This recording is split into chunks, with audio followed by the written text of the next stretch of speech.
The opinions expressed on the following audio program are solely those of the host and the guests. Burner Podcast is an independently produced, not-for-profit show and is not associated with the Burning Man organization or its subsidiaries. The views expressed are not representative of the entire Burning Man community and are presented here for entertainment purposes only. In short, calm the fuck down.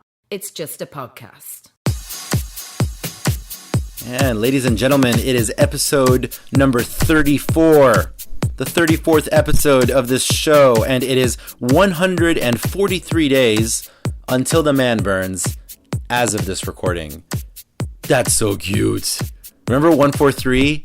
Did any of you guys have pagers? And I had a pager in middle school, you know, and then like with your boyfriend or your girlfriend or whatever it was, like you'd message over 143 and it just meant I love you, and I don't really know where that code came from. I mean, I know like 187, I know 420, I don't know where 143 came from, but I know 143 meant I love you. So anyway, it is I love you days till the man burns. Hey, listen, I know a few episodes ago I teased you guys about an upcoming interview with Stephen Raspa. I did not forget about that. That is still going to happen. It's just that Stephen and I and producer Meg have been in contact, and the long and short of it is that the day that we recorded Stephen's interview, it had been a long day of meetings and work, and he was exhausted, and I was out of my element, and Stephen just felt like it was not the best interview that he could have possibly given, because he is so sweet and he is so kind and he is so brilliant that he felt that you, the listeners, and this show, this project, deserves the best Stephen Raspa that you can get. And I told him he was being too hard on himself. I thought it was a wonderful interview, and he's amazing. I mean, he is an interviewer's dream. You just hit record and ask a question, and he tells you amazing stories. So, but it was definitely shorter, and there was a couple of times where he felt like he could have given better answers on things, but because our time was so limited and we were sitting there in this conference room type setting, and he'd been so exhausted after a long day, he felt that you deserve more. That's how wonderful he is. So we agreed that we are going to record another interview the next time I go up to San Francisco, because gosh darn it, I need another excuse to go up to San Francisco.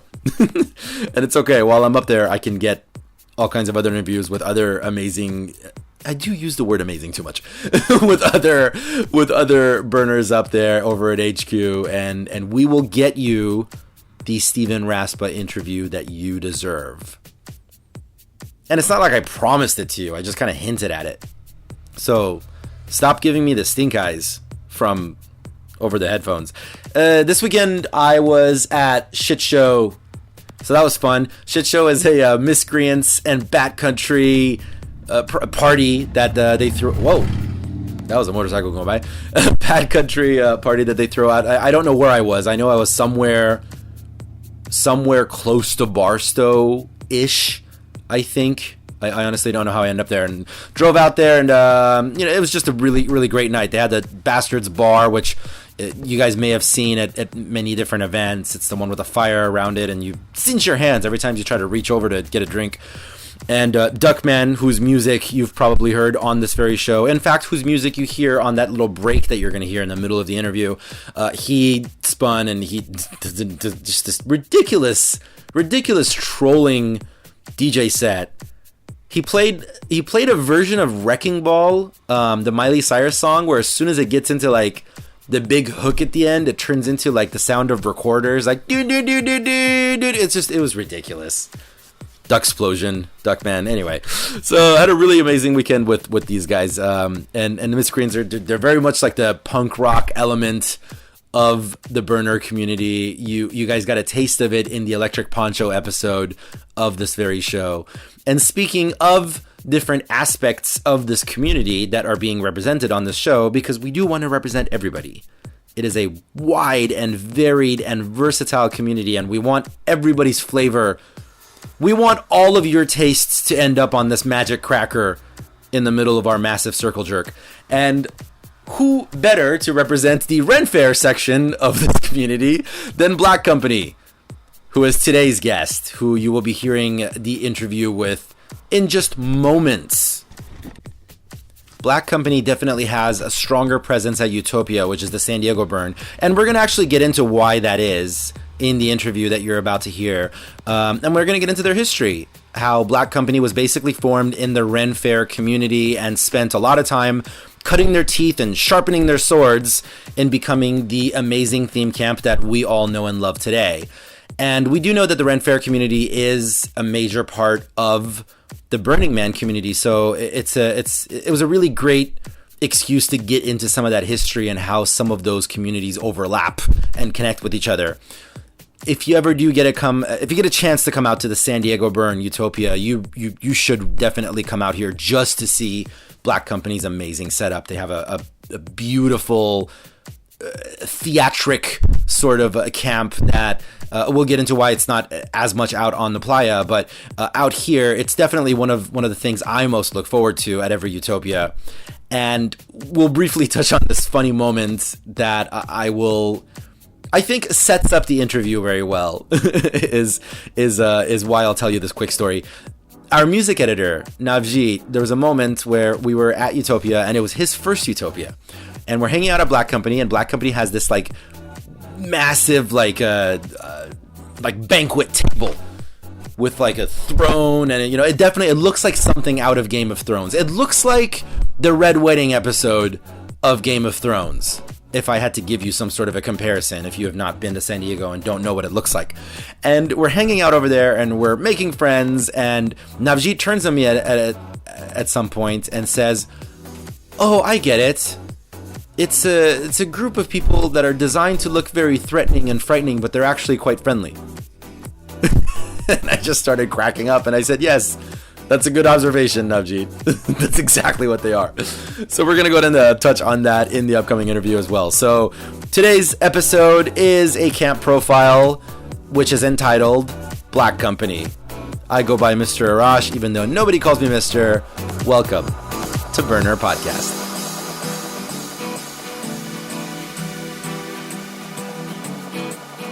On the first part of the journey, I was looking at all the life.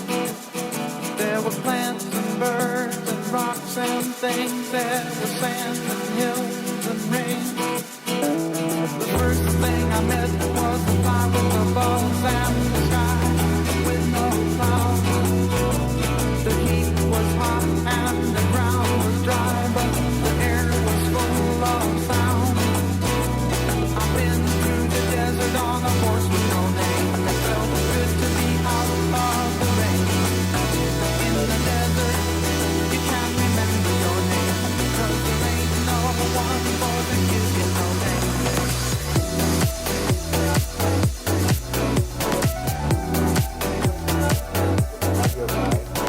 So, yeah, I want to get somebody who's really going to put in the same amount of work as me. What is your podcast about? I belong and used to run a skeptics group, and so we basically will cover any topic, but with just a skeptical bent to it. So it's called Skepticless. Okay. What sorts of topics? So we've done we did an episode on how can you trust the government. Okay. We did one on gun control, a 2-part episode, and had a bunch of different people on that one that were just different advocates of all the points of view. So just you're skeptical about absolutely anything? Because my first thought was that it was like a religious type thing, like an atheist podcast. Oh no! Well, it's a critical thinking podcast. Okay. We call it critical drinking because we all do shots when we start. Nice. It makes it easier. Yeah. And it's flounder. It's And a critical drinking podcast. Did you just like stop doing it randomly, or did a season end, or how did that work? No, we did 6 episodes, and then my co-host moved back Yeah. east, so that kind of killed it. So it's a mini-series. It was a mini-series. Yeah. Yeah, that's always been, because I've been, not particularly this show, but podcasting in general, I've been doing for like 5 years. Yeah. I co-host another show called Crappy Awesome, and that's been going weekly for 5 years. And that's the thing, like people often come and ask like questions about how do we get it started, what do you think, how should we do it. I'm like, I will tell you everything I can tell you, happy to, I'm not worried about keeping any secrets, not in any competition, But, there's other podcasts that tell you how to do it really well, what equipment to get, what software. Yeah. But it's the consistency that people can't keep up with. Mm-hmm. They're like, oh, fuck, this is work. Yes.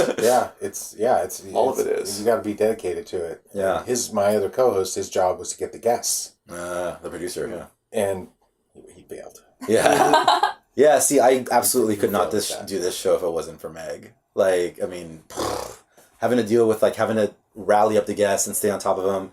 And, like, the time is there, because this is a twice-a-month show, but it's having to switch brains back and forth. Yep. It just gets super overwhelming overall. And anyway, but thank you so much for coming on. We do appreciate that Meg stayed on top of getting you guys all in here. Right on. Black Company is in the house. So I'm going to have you guys, like, go through and introduce yourselves so that the listeners can hear the voice and associate it with a name and immediately forget who's talking in 2 minutes.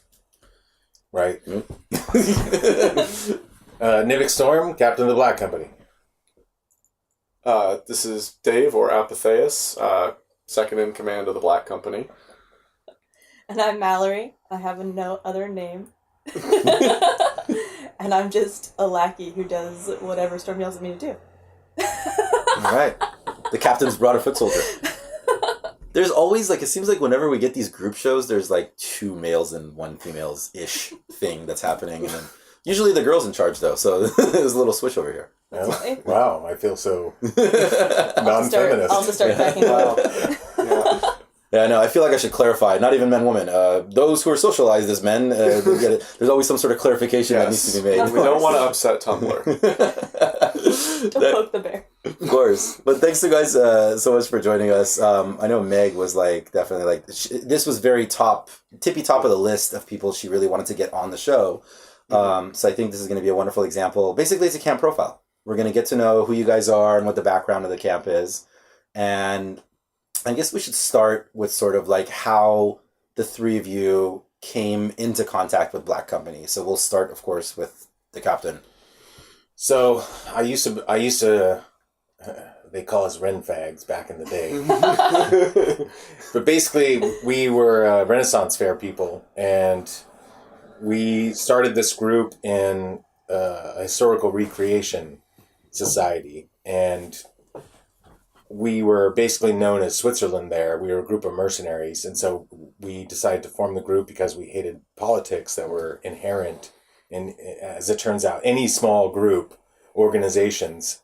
Basically, you end up with all of these political in-groups that are all vying for power, and what I discovered was that they often attracted the lowest common denominator.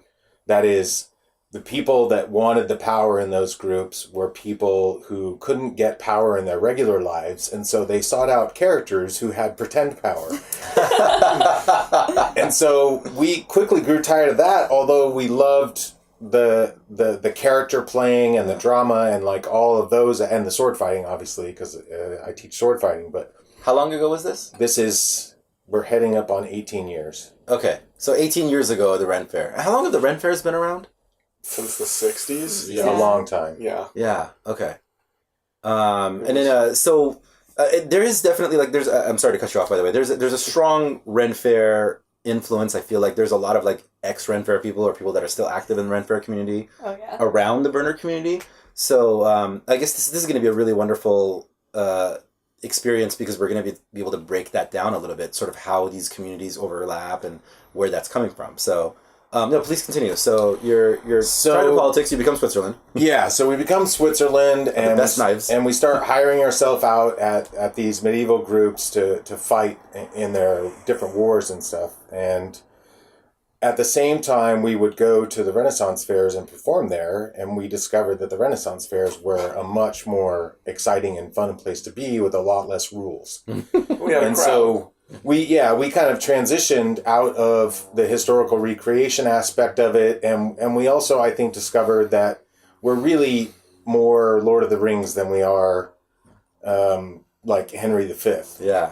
So now, do both those elements always exist in Ren Fair culture? Or? They do, but there are definitely people that are to the underwear recreationists, and we were definitely more like influenced by fantasy and Dungeons and Dragons and things like that. Yeah. And so we kind of moved out of that group and started setting up and performing at Renaissance fairs as our own standalone guild. Mm-hmm. And then a number of years into that, a friend of mine that I used to belong to a racing team that raced in the kinetic sculpture race, which is where you build a craft that has to be kinetic, human powered, and a sculpture. Mm-hmm. So it has to be a piece of art, and it has to go on land and water and sand. And it's a 40-mile course. And so I raced on that team with him. He heard about the burn, and so we sent him there as a scout. And then he came back the next year and said the Black Company has to go to Burning Man. And so that's how we ended up going to Burning Man. And then so you guys were known as Black Company before entering sort of burner culture. Oh, absolutely. Yeah, okay. For many years. Oh, wow. Okay. Because you were referring to it as Sweden, of course. So is Black Company Sweden? Was that immediately known as Black Company? Or Switzerland, yeah. It's just because we refused to deal with politics or take sides. Yeah. And so... we took the side of whoever paid us. Well, right.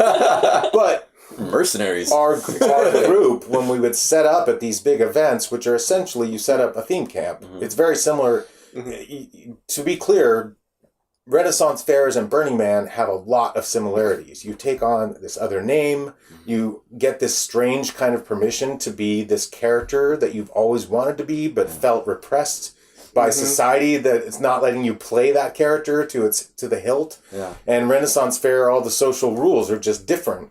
Yeah. And so you get to just permission to just be whatever the hell you want. What was your character? What was different about the experience that you had at Ren Fair as opposed to daily life? Boy. I think that you just can't be quite so bigger than life in real life in the same way that you can be at somewhere like Burning Man or at Renaissance Fair. Yeah. And so a lot of people will go to Burning Man and have this very expansive, personality-wise, expansive experience in feeling like free. And I was like, it's Ren Fair, but with even less rules. Yeah! I can be a space pirate, you know. I can do anything here. We'll blend our sci-fi with our fantasy and just go bonkers. It's unhinged. So educate us a little bit about sort of like the... Because of course I know there is like the main Ren Fair, and my understanding is that there are other organizations under different names that do similar type setups, but they're perhaps more focused on history, and then the other one's more focused on fantasy. That would be the difference that I was talking about earlier between historical recreation societies and groups, which do members-only events that are not for the public. Mm-hmm. And then the Ren Fair, which is you go there and you essentially perform for the public while doing your thing. Yeah, and so there's more interaction with the public at the Ren Fair, whereas historical recreation, there's none. Yeah. No public. And so... because I had the music editor for the show, Navjeet, is really good friends with somebody who, I'm completely butchering this. This just came up randomly in conversation the other week.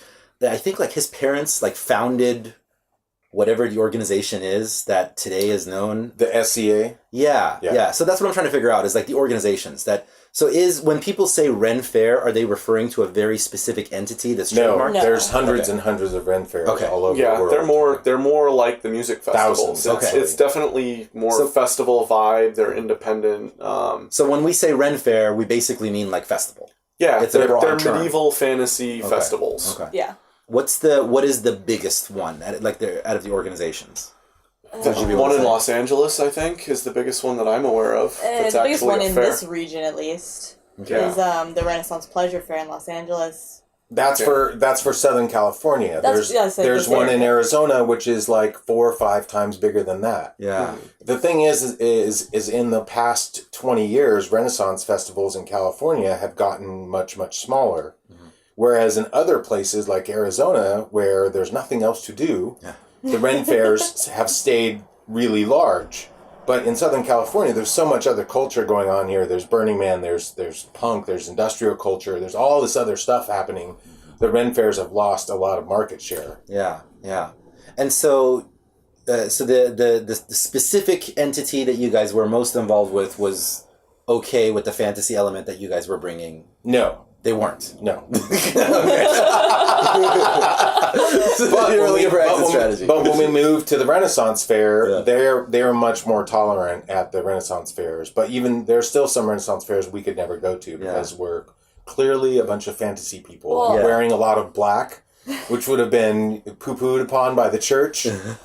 Yeah. In period, you couldn't just run around with blackened skulls all over. That would not be cool. You would be burned as a witch. Yeah. And there's still a lot of rules at Renaissance Fairs too, because they are open to the public and because they are trying to sell tickets to, everyday people who want to just come do something new and interesting. Not everybody signs the waiver. Yeah. So it's all very family friendly at the Ren Fairs. So it's not really a full until the after hours. Cut loose sort of thing. Well, Burning Man's family friendly too, depending on your family. Yeah, just weird families. It's because it's seriously what it sounds like to me. It's like and I was that kid because I get what you're getting at because like there's like all the other kids are like, this is the rules. We're all going to be cowboys, and I'm like, I'm a fucking spaceman, and I shoot lasers from these cats that I'm holding in my arm, And so, like, I feel like that's what you guys really wanted to do at the end of the day. You didn't like the rules that were being set up by there.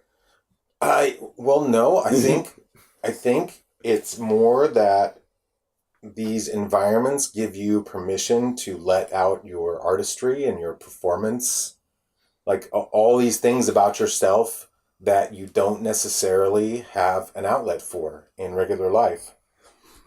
Some people do, like some people belong to a rock band and that's what they go and do. But I think subculture has over the past 20 years in the United States has taken on bigger and bigger role as all these people on the internet find each other and their little niche and then create a group. And then the group meets and they get to do their thing, whatever that thing is. It could be BDSM or it could be your love of cats. And you could go out on the weekend and put on red dresses like the Hashers do.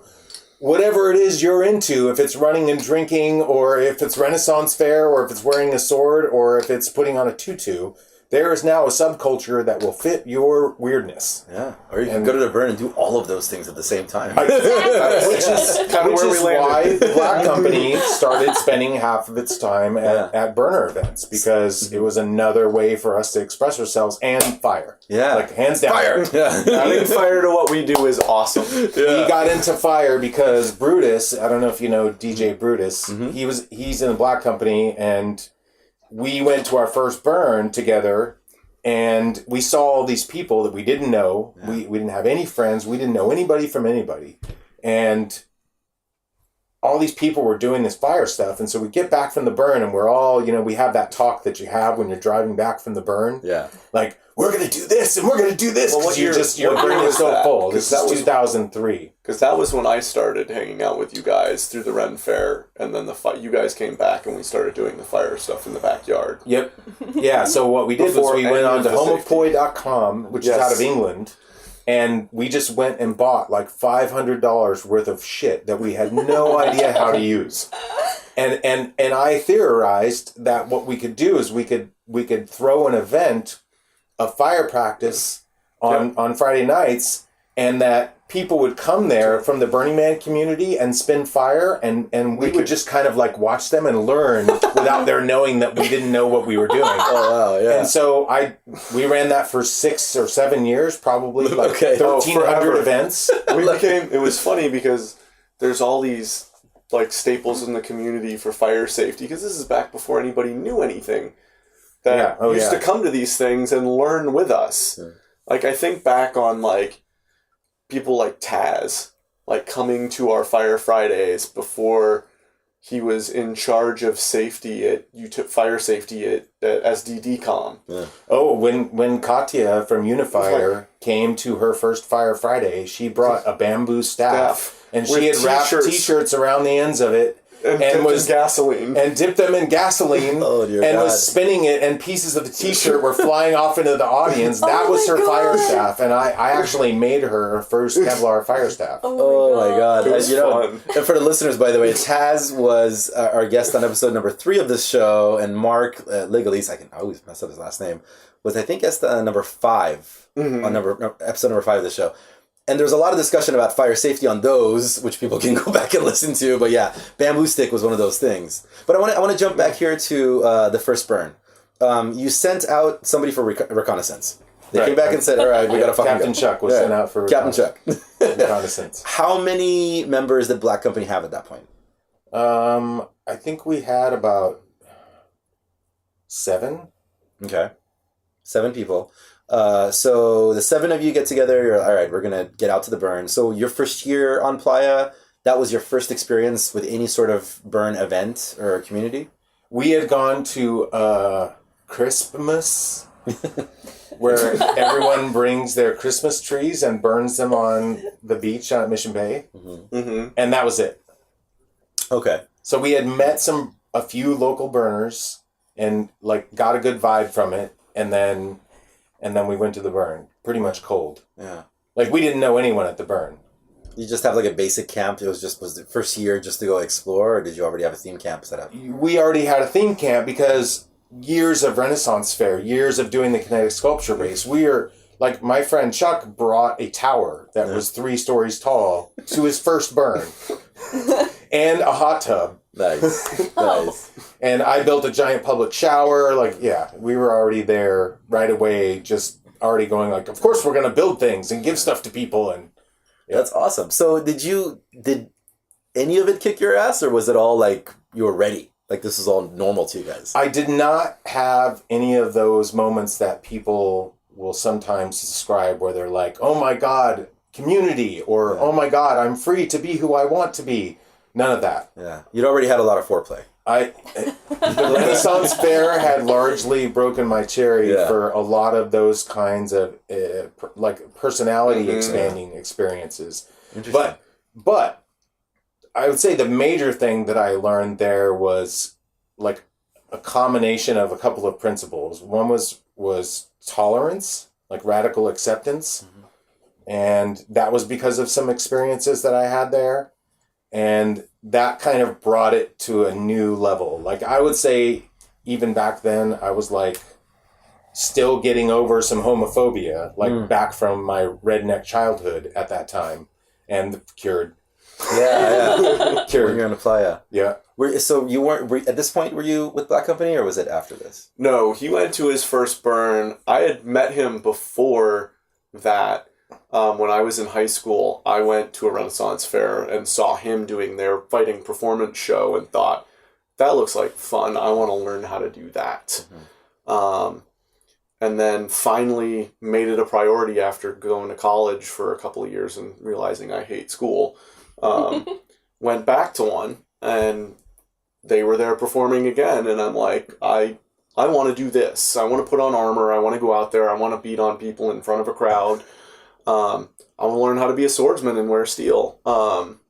And they started inviting me to their fighter practices, and we would fight once a week, every other week in the backyard training. And then him and Sergeant Brutus went off to Burning Man one year, and they came back, and fighter practices turned into Friday night, let's light things on fire and see what happens. And I'm like, this is fucking cool. I'm down with that. And got really into that. And I ended up learning how to fire breathe and spin poi and turned around and started hosting my own Fire Fridays for a couple of years, teaching people how to eat fire, spin fire. It was a lot of fun. Yeah, I mean, I imagine that's why you kept going back. When at what point did you get involved? Oh, I'm the noob of the group.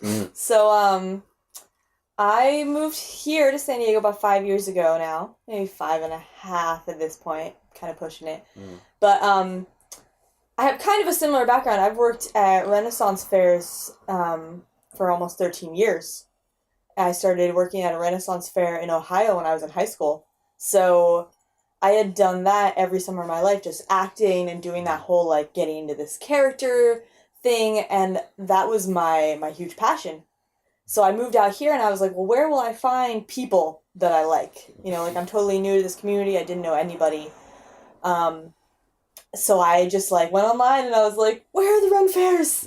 And I just showed up at the Renaissance Fair in Escondido. And I had vaguely met like one person online and I was like, hey, what's up? And they were just like, well, here's some people that are doing sword fighting. hang out with them, bye. So I actually spent. And those people were Black Company. Those people were Black Company. Yes, I have That's not the heard this reveal. story. So. Yeah, we're very curious. And well, it's funny because I used to be quite shy. So I actually spent the next probably 2 or 3 years just showing up at fair and coming to Black Company's camp and being like, "Hi, I like swords," and not really everyone was like, "Okay, hi, we don't know who you are." Oh yeah, because we're a bunch of introverted, black wearing, black sheep fucks. We're not necessarily the most friendly people you will ever meet. Not out of any sense of cliquishness, but because we're all shy, introverted people. Yeah, it's not malice. And we stay in our little in-group because, we're afraid of the outside world. The spikes in the armor and the steel. There's a metaphor in there somewhere. And it's hard too, when you spikes when in you the armor meet are people, protecting your feelings. Yeah, exactly. And when you meet people at events, you never really know if they're going to stick. Especially at Ren Fair, people always come by and ask about what we're doing. And we'll explain what we're doing. We'll give them a little bit of a history lesson on whatever they're interested in. But for the most part, those people are in and out. And that's it. So you never really know what people are going to stick. So it took me a couple years of coming around at Ren Fair to finally be like, all right, I'm going to, just step in here and be like, hey, I want to do the thing. And I, at this point, had absolutely zero experience, didn't even know what Burning Man was. My first knowledge of Burning Man was one of my professors in college mentioned it to me. And he was like, did you know what Burning Man was? I did a documentary of it. And I was like, that's cool, dude. I had no idea. And my experience was all Ren Fair. Why did this college professor bring that up? He was a film professor. Oh, okay. But Is he hating on you? I mean, no, I don't think so. Look what I did. But I didn't know what it was about even in the slightest. And I had, at the time, I was like, oh, I have no interest in that thing. Yeah. I only have interest in Ren Fair. Ren Fair is my thing. That's what I do. I dress in weird costumes, and I play with swords, and that's it. I don't want to do this burning thing. It sounds silly.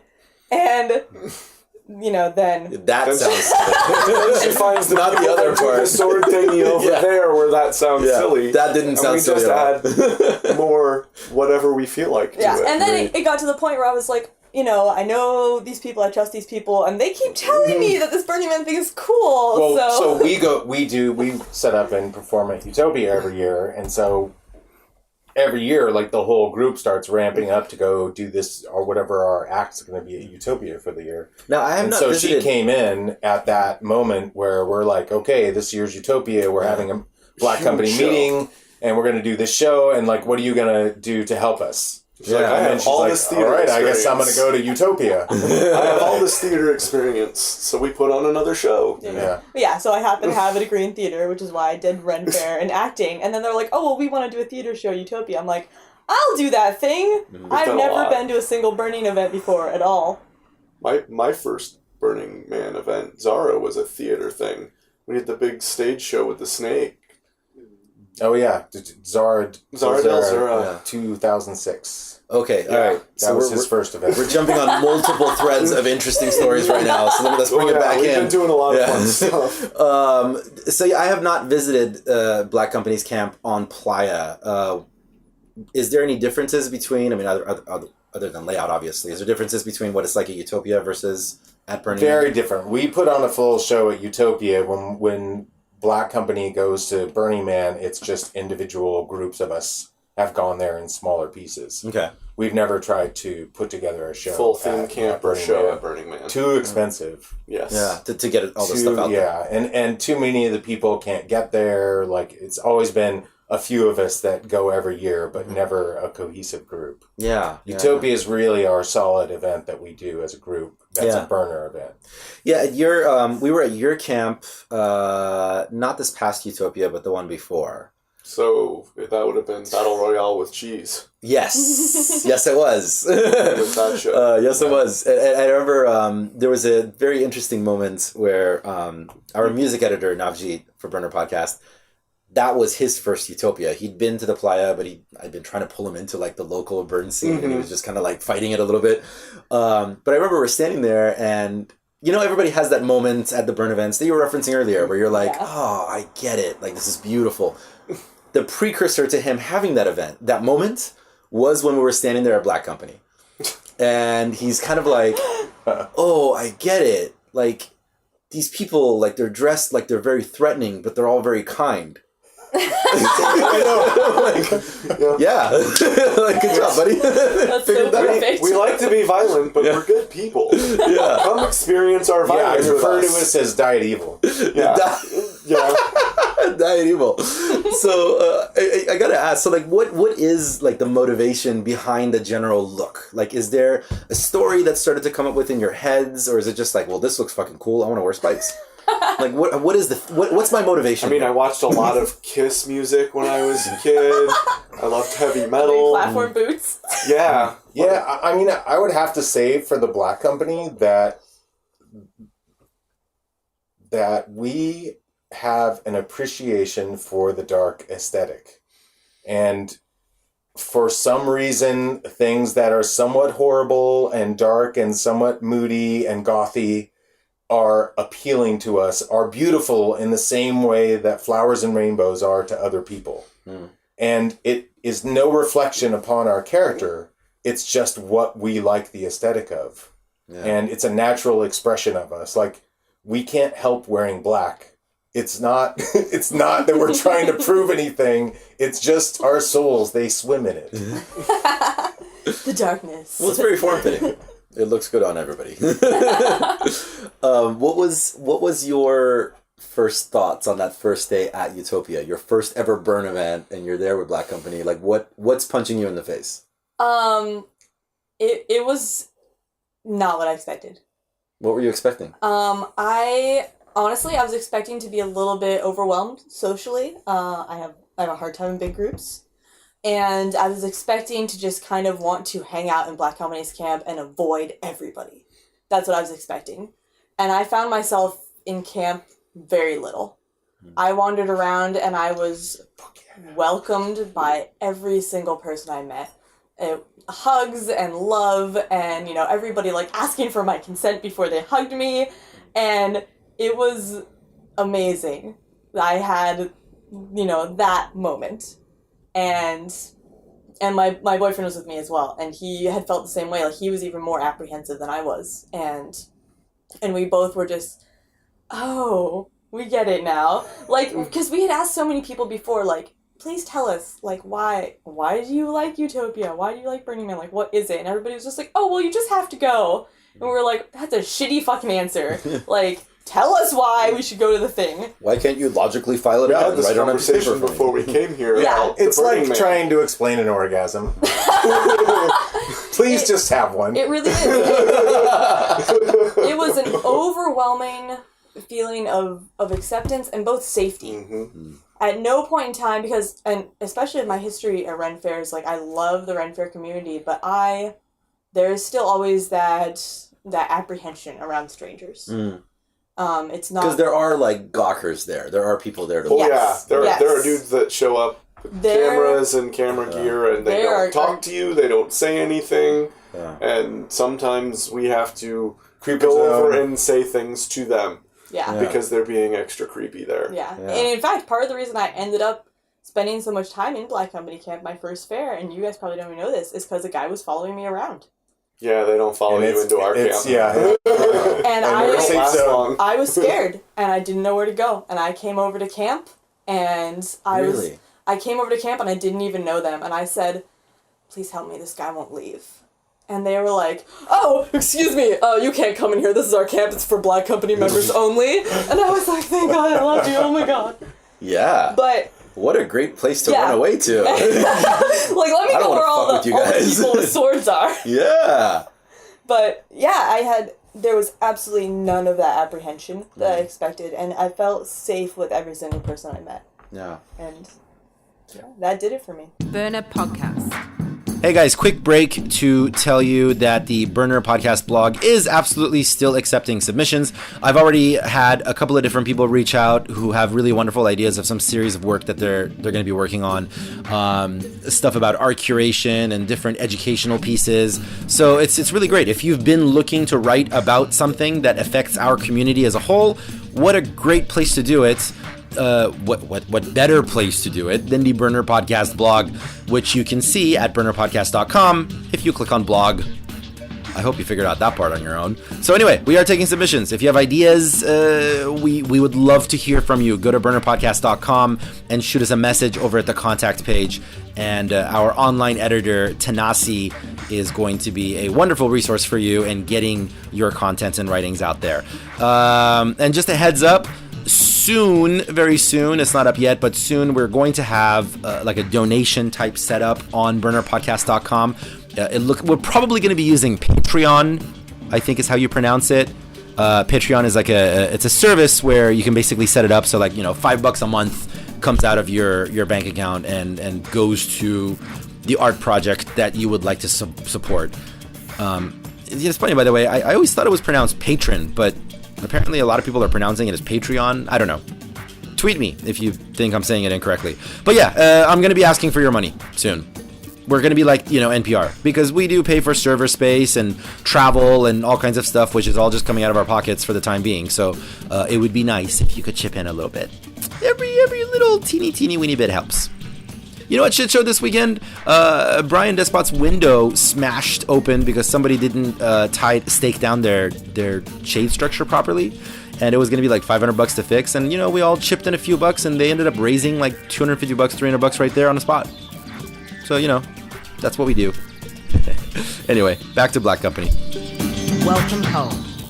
What would you guys say is the biggest difference that you noticed? I mean, other than the obvious stuff, like you can be a fucking spaceman, but like just even community-wise, culturally, what has been the biggest difference between the Berg community and the Ren Fair community? Well, that tolerance that I was referring to. Yeah. It's much, much more tolerant. And acceptance, like the biggest thing for me that drew me to it was the radical acceptance of everything. Ren Fair doesn't quite have that. There's still a lot of just, apprehension and Yeah. Well, it's a lot of young people suppression that don't know what the fuck they're doing and haven't figured a lot of things out. And the burning community are professionals. Like, they know how to party right. Like, when you get with the right crowd, there's always the wrong crowd, even in Burning Man. But you can find the right crowds of people that are successful people in this life, that have gone far, that are people that are not going to drag you down. For lack of a better term, they're people that are filled with light. Mm-hmm. And contrary to our darkness, we are a group that likes to bring light to where we go. Like, we try to be funny and off color and politically incorrect, and all of that is about having a good time. It's not about anything else. Yeah. Well, they say the brighter the picture, the darker the negative. Yeah. We're the contrast. Yeah. Like, the utopia needs the Black Company so that you can, like, we all dressed up in Road Warrior apocalyptic gear, and we went and kicked the people out of the hug deli and then started giving post-apocalyptic hugs to people at sword point. whether you wanted them or not. Whether you wanted them or not. It was slightly unconsensual hugs, but I figure if they're coming up to the hug deli, they're hungry for a hug. Well, no, we were blocking the road. You were just assaulting people. You were forcing hugs upon the masses. Because that's how, as introverts, that's how we feel sometimes when the extroverted hug deli people are like, you need a hug. Yeah. When you're an introvert, that's uncomfortable, but sometimes you just need it, and you need to know that that's okay. Yeah, the hug thing, definitely. It's funny that we're using the word introvert a lot, because one of my biggest observations about the community as a whole has been that I believe... I'm an introvert everywhere else. It is an overwhelmingly introverted community. And, people confuse introvert for shy. You can be both. But what it really comes down to is we're not good with, like, chit-chat. We're not good about, like, weather talk. Like, if I meet you, I want to immediately feel like there's a deeper connection and we can get into some shit. Yeah. It's one of the things that I discovered about myself is that I used to feel really awkward in social situations, and then at other times I would just be like voquacious, like I would be talking up a storm. A bad pun there. And what I found was the difference is if I was talking about something I actually gave a shit about that was important to me, Yes. I would have plenty of things to say. I would not feel shy. I would not be sitting there going, "Why am I not talking?" and questioning my existence. So one of the things that the Burning Man culture has taught me is to not waste my time with small talk. And there's a lot more people, a lot more willing to have interesting conversations in that community, I find. Yeah, we don't have a shortage of people on the planet. You just have to go to where you want to go, where you can talk to people about the shit you want to talk about. Yes. So, second year on Playa, you guys are a little bit more established. Is it the same number of people? No, bigger. Growing? Yeah, it was definitely bigger. And we set up a bigger camp. And then the third year, like, I got a divorce, and like it was a completely different thing then. Yeah, yeah. then I was like single guy. I went by myself. Yeah. Okay. Totally different experience then. Yeah. Brought your sword. Well, you always bring your sword. Sword's always ready. So did you guys? Were you already set up at Utopia right after the first burn, or was it after like a second or third? We've been doing all of. Yeah, we did almost. It was prior to Utopia. It was the decompression. It was decom, okay. and then it was. It was decom for a number of years. Like the very first decom, we were at that, not as a camp. A bunch of us went to it, and we set up a little coffee bar. And then the second decom was like, I think at this weird little park that started having a land war with their neighbor. Oh yeah, the like, pool one when it was yeah, it 80 was goddamn. It was like in the 110s. No, that was the year after. That was the year after that, where they had the hippie soup. No, that was Yeah. Elysium. Never mind. That was the first Elysium Yeah, you're thinking that was the of. first Elysium. You get it's starting to There's get a- all blurred together. Yeah, you go back 10 years and they get fuzzy. Yeah, but the Black Company has done at least, I think, 10 decompressions. Oh wow. Yeah, Yeah, that's a long rich history. we've pretty much been there from the very beginning. Everyone. Yeah, and so it's building. And at this point, how many members are there in Black Company? I think we're sitting right around 20. Okay. Yeah, that's People cycle in and out. Yeah, and we have a whole secondary group of people that are not full members, that are basically like come and go guests.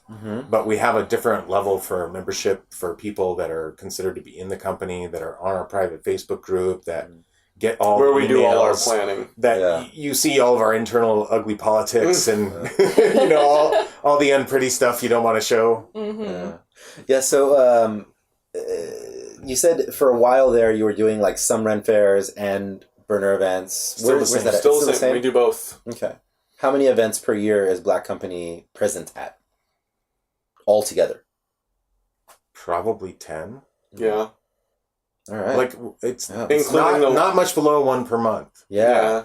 Because there's several months where we have like 2 or 3 events, and then there's other months where there's We have we're nothing taking because we're we need taking a break. Oh, wow. Yeah. And like I throw a Thanksgiving feast at my house for orphans every year, which is like And that's Christmas. usually 25 people, and then Christmas orphan feast, and then the They're Black Company usually has more thrown like New Year's 40. parties for many different years. I did a mansion party with Dennis and John Ray that was really huge one All the year. folks from Elysium. Yeah, we did a Doctor Who party. We did a murder mystery party last year. We all got a huge bus with 56 people and drove around San Diego. That was pretty fun years. You fit 56 people on there? That was a big bus. That was a big Yeah. bus. The biggest one you could get. So how many of these are Ren Fair events versus burner events? We do 2 Ren Fair events a year, and the rest are either our own events or burner events. We Gotcha. do a lot of our own events. Yeah. What can you tell us about some of, like, is there any that you guys are building that like sort of you invite the public to that are not specifically designed for like the ones you were describing? Never use the public. We always do It's always the burner crowd. the extended community. And it's burner crowd and the skeptics crowd. Yeah. And the secular community and the Ren Fair community, because I'm connected to all of those, because I also run I've run the San Diego Skeptics for a number of years. Yeah. It's so interesting to see like all the different like octopus hands that are reaching in the different groups. Yeah, do you know Yuli Baba? Oh yeah. Okay, so yeah, they're also connected to a big giant secular group called San Diego Atheists, New Atheists. And we're like a sister group to that on the secular side, running a separate group from that. And so we both run camps at Utopia and do totally separate secular stuff with slightly different groups of people in each one. It's pretty interesting. Yeah, that's another interesting overlap. We had Kim Eisenberg on the show. Oh yeah, sure. Yeah, she's our camp lead, or Lee Rebel's camp lead. So you guys have mentioned multiple times like the theater background. Is that generally? I mean, I'm assuming that's generally a common thing within the Ren Fair circles. It's pretty common. It seems to come from that side. And artisans. Mm-hmm. So we have a guy who's a silversmith and jewelry maker, and we've had people that are armor makers. Saddle they have full shops, leather people that make leather, and there's craftsmanship involved on some lots level. Lots of painters, all the crafty sort of stuff. Yeah, because a lot of us like to have craft nights. Well, and there's a lot of like people who do costumes and stuff because costumers. That's huge too. We get a lot of costumers. Yeah, I mean, if you're gonna be at the Ren Fair, you have to be dressed up. Yeah, in the past 5 years, we have at least I'd say over half of our group are cosplayers too, which is a whole other separate subculture. And we have gamers. I'm not involved with it all, but half of my group is. I've gone and played with it. It's fun, but it's definitely not. And then there's steampunk. There's that whole community, and we've gone and played at steampunk events too. Yeah, there's a lot of overlap in a lot of communities. There is. We're all a bunch of subculture whores. I've got the board gamer corner. And board games too. Yeah, we do a lot of that. And we do a lot of gaming events and conventions and stuff like that too. That's not even related, but like a large majority of our group has. I think our nerd those is showing interests right now as well. The only thing we don't have are furries. That's such a big nerd. Yeah, we don't have any furries, but I don't think we really need any furries. That's the extreme costume. Are we furry prejudice? Is that what we're discovering right now? Maybe. But does anybody really need furries? I mean, you don't need pizza, but it's nice. Fair enough. Would you say that there's been anything about burn culture that has changed you guys, other than you were talking about being more open and more comfortable with, the older self of you? You were saying homophobia was one of those things. But is there anything about the culture of Black Company or what you do with your art that has developed over the time that you've been involved with burner culture? For me, it's helped me find other things that I had no idea I was passionate about that I probably wouldn't have otherwise elsewhere. Such as? For me, cooking. Yeah. Cooking and brewing has been...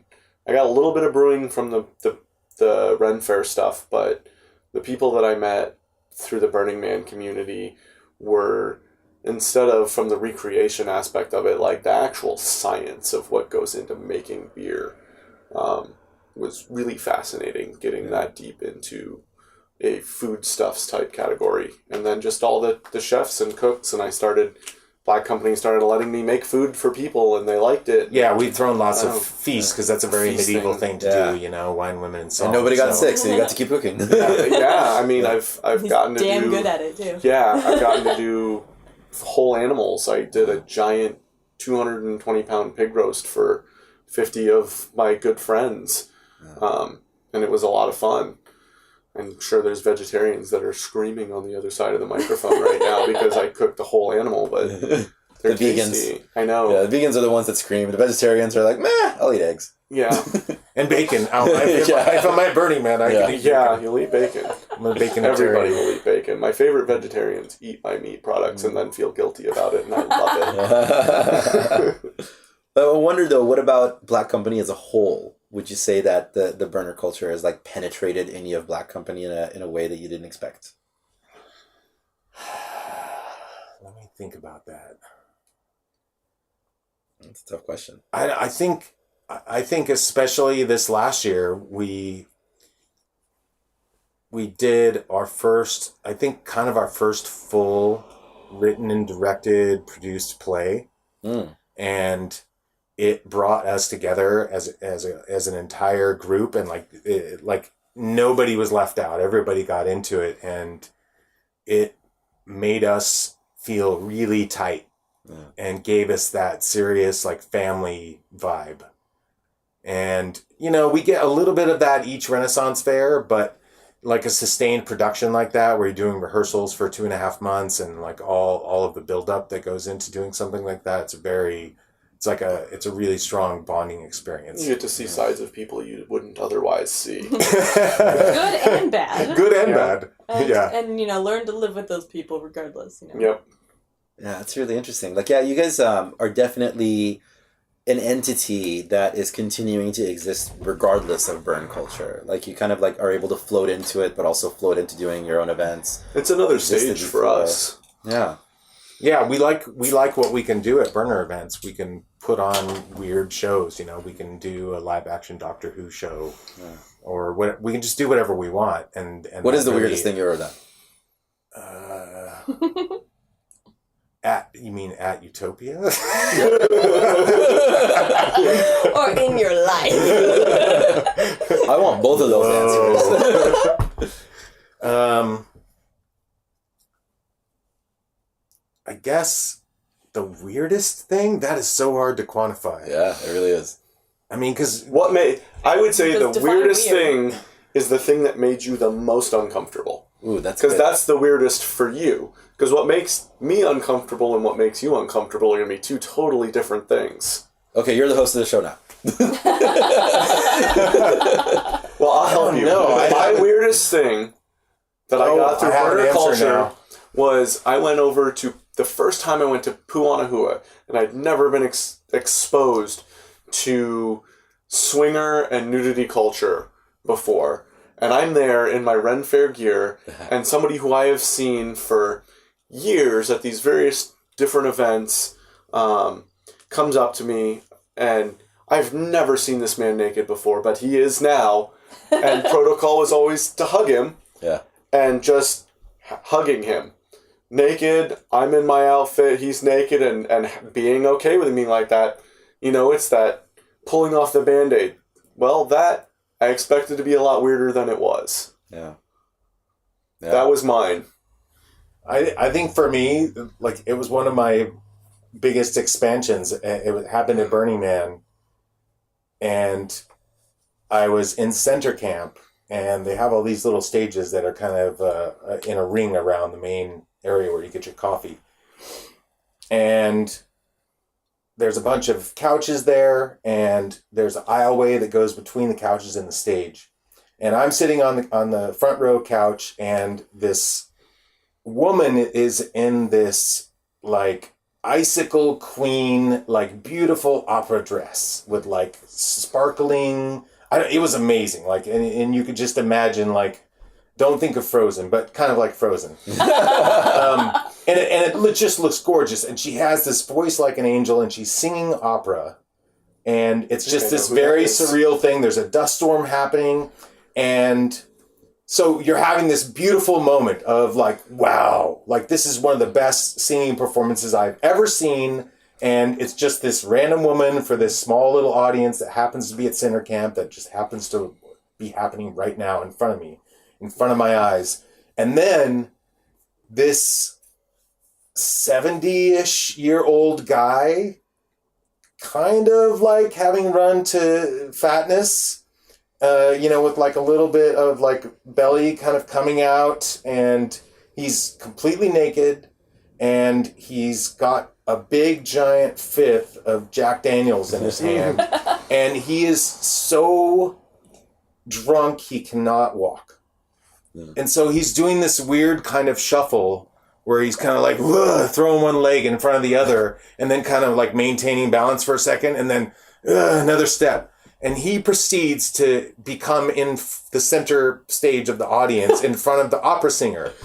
And on his cock is this yellow and black smiley face, like from Walmart.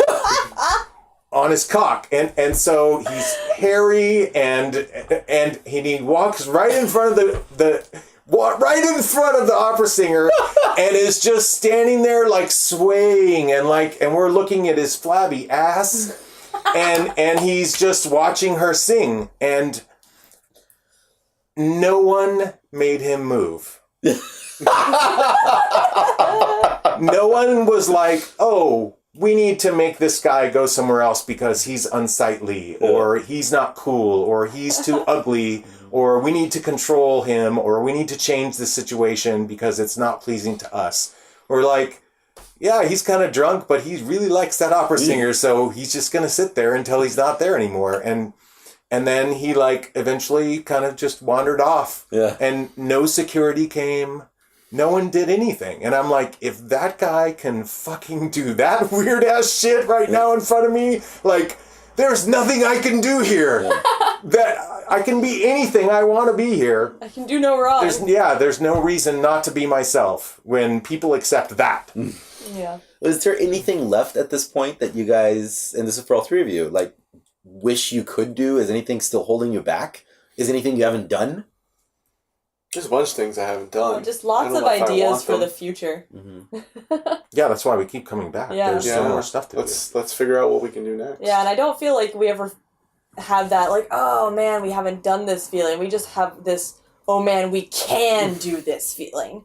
You know, it's a very positive, optimistic feeling of all the possibilities. Now, on that note, has there been anything that you wanted to do that you had to cancel for one reason or another? No, never. Nope. Never been censored. Never been censored by the community ever. Mm-mm. They've always been incredibly supportive Of whatever we feel like. of whatever playing we with. felt like doing. Yep. Yeah. I want to go back to the, you were saying earlier that you got tired of the politics of the Ren Fair.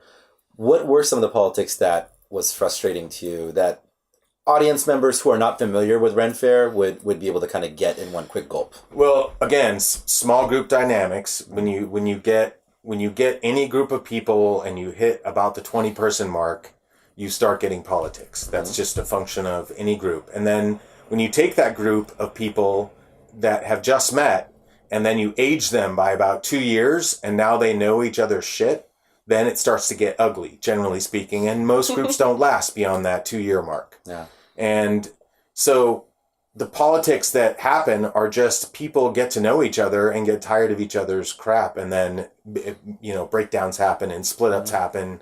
And then somebody wants to be in charge. And coalitions happen. Yeah, coalitions happen. And what I found is that in the Burning Man community, it's the professionalism and the quality of people is a step higher than other subcultures. Oh, definitely. Because there's a lot more people that are scientists and lawyers. There are people that have made it somewhere in real life, and yet they're also doing Burning Man. Yeah. Not because they're trying to get their egos pumped up from false titles or things like that.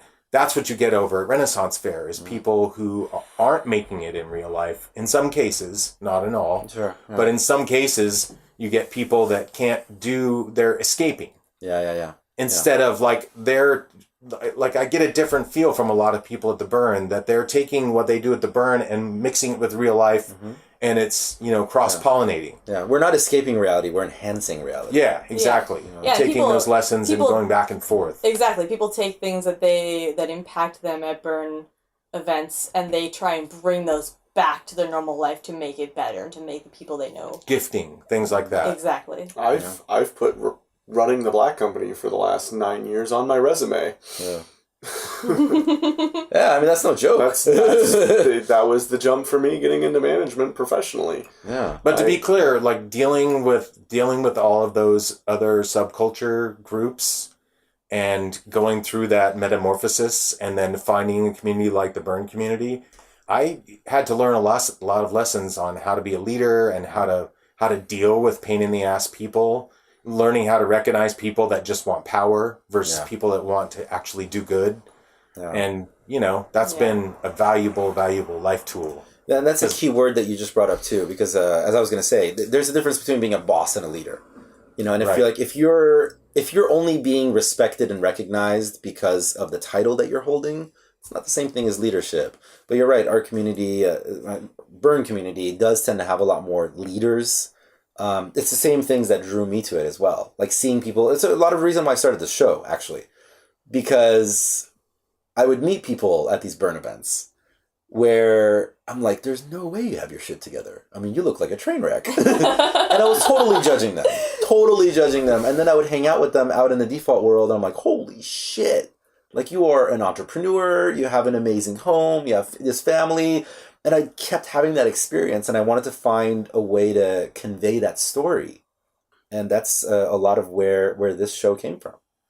Yeah, as I said before, there are definitely groups of people, subgroups you can find who don't have their shit together, and you very quickly learn to move on from those people. Yeah. That's a strong leadership community thing to do. But, being a leader is about having a vision of where to go, and then you do your thing, and then people will come with you. Yeah. Mm-hmm. They're not following you. They're coming with you because the vision is the same. Because they like where you're going. They like the journey that you're on. Yeah. And it's not about being in charge. It's about having a vision. No, most of the people we put in charge don't want it. Like, why are you putting me in charge of this? Because we know you'll get it done. That's good. That's like we used to say the founding of this country. We'd say the gentleman does not seek the office seeks the gentleman. Yeah, I know you don't want this job. That's why I'm giving it to you. You'll get it done. You have the work ethic for it. In Black Company, that's how I get out of jobs, is by really demanding I want it. Yes. Show up looking for power and we will shut you down. Yeah. Show up, be useful, and get crap done. We will give you things to do. How has, and this is for each of you, how has Black Company changed you and your personal experience with life and reality in general? I'll let you go first. You started it. The hand gesture was nuts. Well, okay, having the responsibility of being a leader has made me spend a lot of time reading the stories and the motivations of other leaders and finding my connection to what it means to be a leader and what a good leader is supposed to do, like how you're supposed to look out for the people that you're leading, how you're supposed to take their considerations and make their goals your goals, how to find out what's important to them and give that to them so that they want to be a part of the thing that you're doing. Yeah. And that's made me a much more giving person. It's made me more invested in other people's shit, for lack of a better term.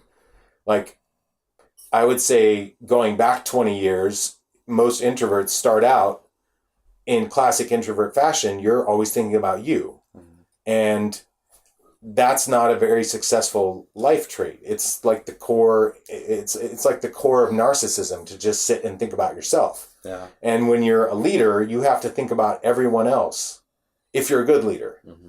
And that's been a huge change. Is all of that study that I have spent looking at what great leaders are that I want to emulate, and then trying to force those characteristics into my difficult personality and have them come out and look pretty. Yeah, what is that? It's a quote that I don't remember right now, but it's saying something along the lines of shyness is a most curious form of narcissism.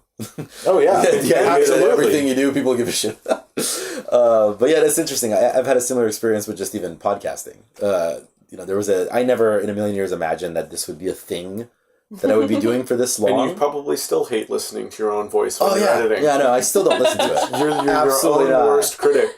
That's why I don't listen. I've designed the show in a manner somebody so that else edits for you, so you don't have to deal with it. I'll even do editing. I just don't want to listen to it. It's just like, I know what the waves look like. Go over here.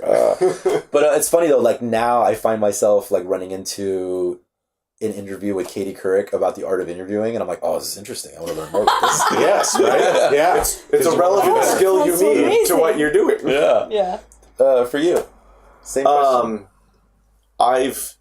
I met Storm, someone who, through talking to Lynn, was very much like me, very introverted, very uncomfortable around people, and over analytical, and you get to go into this fantasy land at Ren Fair where you take on this different persona and you get to see how people react to that, and the confidence boost from shy, quiet, kept to myself all through high school was like more and more responsibility and authority. Was great for my confidence and just unbinding myself and being able to explore what I can and cannot handle. I mean, pushing myself as hard as I can. I did lighting, all of the lighting for Elysium its last year that it happened, and I was bent over by the end of the second day from hanging lights and my team not being there and knowing what I can deal with. And then deciding I'm never, ever going to volunteer on that level for an entire event again. And I'm going to go back to the people that I have fun with. Yeah. Just, I don't know. It was. If you love something, let it go. I enjoy work. Yeah. I show up to burner events and I have to work to shift my mentality. I can't sit idle and just show up and fuck off. My work ethic won't allow me to. And finding a place where I can do work and these people appreciate it was really important for me. Yeah. How Black Company has changed you? Very similar social aspects. Like I mentioned previously that I was always very shy. Like, they said, like, in high school, like, I was the outcast. I was the goth kid. I didn't talk to anybody. Like, that was me. I found shelter in that, just the being different, stereotypical high school kid shit. And, then I expanded that into Ren Fair, and I kind of was able to be these different characters and be that outgoing person. But I was always still acting. And as I became more involved with Black Company, versus my previous experiences at Renaissance Fairs, it wasn't acting anymore. It was like I started out acting. I started out pretending to be an extroverted person, pretending to enjoy talking to people, and then it became a reality. Like, I really started to care about these people. I started to care and to be able to engage people on a really meaningful level. And, there became a point where I wasn't faking anymore. Wow, you successfully faked it till you made it. Exactly. Never heard that actually happen before. Oh, it totally works. Oh, yeah. Yeah. Yeah. Imagine if it happens with sword fighting, fire. It's a little neuroscience subjunction here, but if I stick a pencil in your mouth and it forces you to smile, the same area in your brain fires off. Yeah. So it's not actually faking it when the same areas of your brain are lighting up when you pretend to do those actions as when you actually do them. It's an active. You have to make the active choice. Yeah, most definitely. But stick a pencil in my mouth? That makes me smile. Oh, I see. Holding the pencil. Yeah. Okay. You put the pencil in your mouth. Yeah. Well, the listeners can't see it, but and that sets off your smile response. And conversely, they also have done studies where if you get what's the Botox, the stuff that makes your face all puffy? Yeah. Botox. Yeah, and that blocks you from smiling. Yeah. You can't have the same level of reaction inside your own brain of emotion. Yeah. So if I stop your face from being able to smile, you literally can't feel happy in the same way. Huh. But how do we know that you're not triggering the same spot in your brain from smiling when you bite the pencil because you feel like an idiot and you're laughing at yourself for biting a pencil? Let's assume they were good scientists. I'll give you that one this time.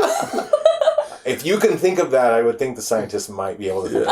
They might have thought of that. There are smart people out there doing sciencey stuff. Tell us a little bit about the play that you guys said you wrote, directed, and acted. This last year we did. We've done a couple, but this last one was pretty much the most fully featured, straight up play because there was no fire. Yeah, it was a completely fireless performance, which is something different for the Black Company. And well, it's an easy crutch for us. Basically, we were looking for something easy to do. That's what we thought. And what we decided on as a group was I was participating with another camp at Burning Man to do this camp called Dr. Placebo's. And so we built this portable traveling medicine show cart, me and my roommate, Shai. And so we were basically Dr. Placebo and Professor Pseudoscience. And so we built this traveling medicine show, and we were going to do this little act. And so I was like, well, we have this thing we're building for Burning Man. We might as well use it for Utopia. So if we could somehow incorporate that. So I sit down. We have a meeting with the black company, and we decide, okay, we'll just do a traveling circus show, and we'll have the traveling medicine show, and then we'll have all these little individual freak show acts that would also be at the circus at the same time if it were traveling around the countryside. We require structure. Circa 1900s or something, and then it would be modular because you could just insert each freak show act on its own, and I could just put out the call to the community. And we would become a public stage. Huh. And anybody could come and do a little, 5 or 10 minute vignette. So myself and Shai, we sit down to actually come up with our spiel, our dialogue for our faith healing show.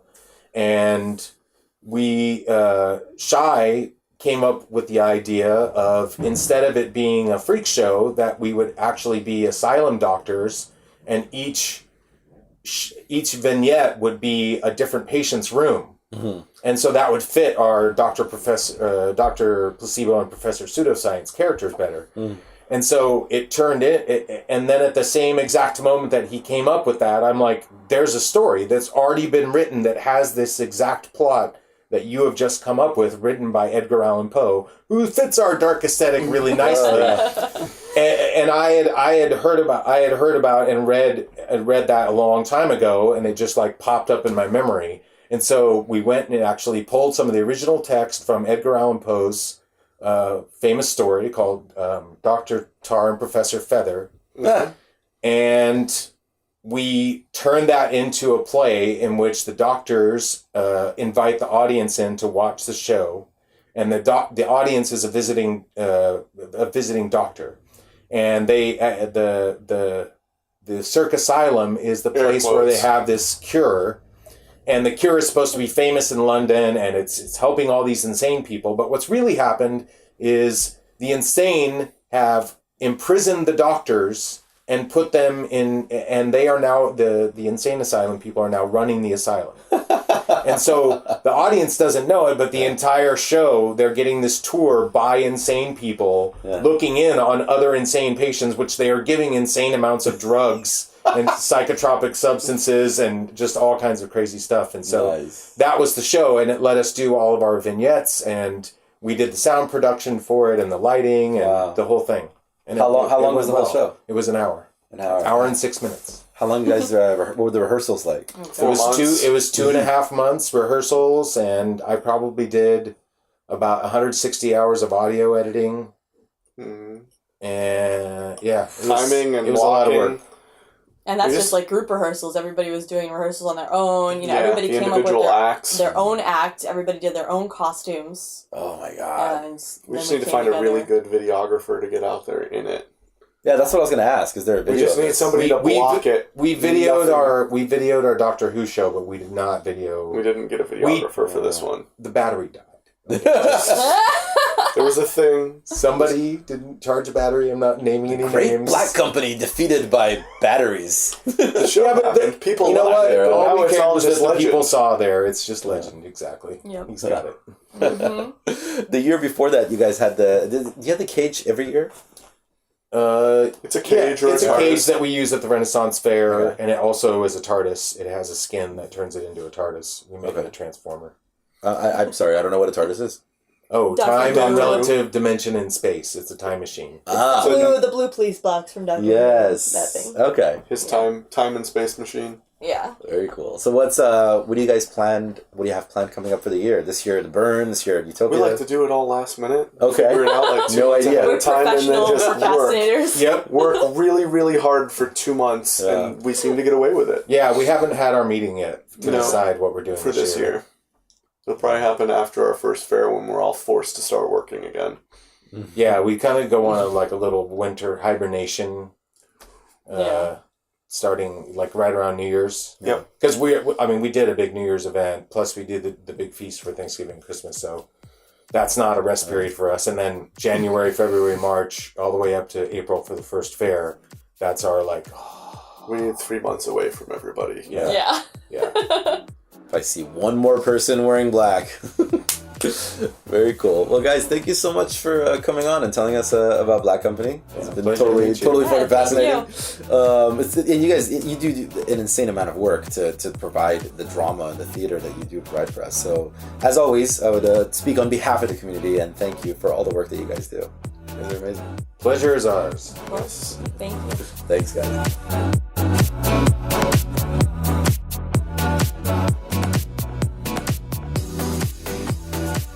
Alright, this is the part of the show where I say the same shit that I said last week. You can tweet me directly at Mr. Arash, that's MRARASH, and when discussing the show, please do use the hashtag BurnerPodcast. You can also catch me on the Crappy Awesome podcast. It is a weekly interview show and a staple in the independent hip-hop community for like 5 years and 200 plus episodes. Find it over at platformcollection.com. Shows are up on Libsyn and SoundCloud first. Libsyn is the broadcasting platform. It doesn't have the best player in the world, but they're the ones that send it over to iTunes. SoundCloud is the perfect quality, and that's where you can download the show so you can keep it for your own personal archives. Then it gets on iTunes and Stitcher and Spreaker and a bunch of other places. Please do leave us some reviews on iTunes or on any other platform that you do listen to the show on. It would be very helpful. If you're not going to give us money, at least leave us some reviews. It helps us get some more attention for the show. And it would be helpful if you can just spread the word that this show exists, because we have a hard time advertising and promoting it, because decommodification. So be a pal. Our intromission music is by Duckman. Check out his music over at duckmansd.bandcamp.com. And if you're a musician in the community, tweet your music over to our music editor, Navjeet. He's on Twitter at IamNavjeet. The Burner Podcast theme song is America's Horse with No Name remix produced by Joman. Check out his music over at soundcloud.com/DJ Joman. This episode is produced by Meg King. If you have any questions or suggestions for future guests, shoot them over to Meg King. She is on Twitter at @ThatMegKing. Our online editor is Tanasi. He writes and curates the blog. You can reach him by shooting him a message over at burnerpodcast.com. Hope you'll join us next time. We do release new episodes on the first and third Wednesdays of the month. So until next time, love and light and all that other crap. Good night.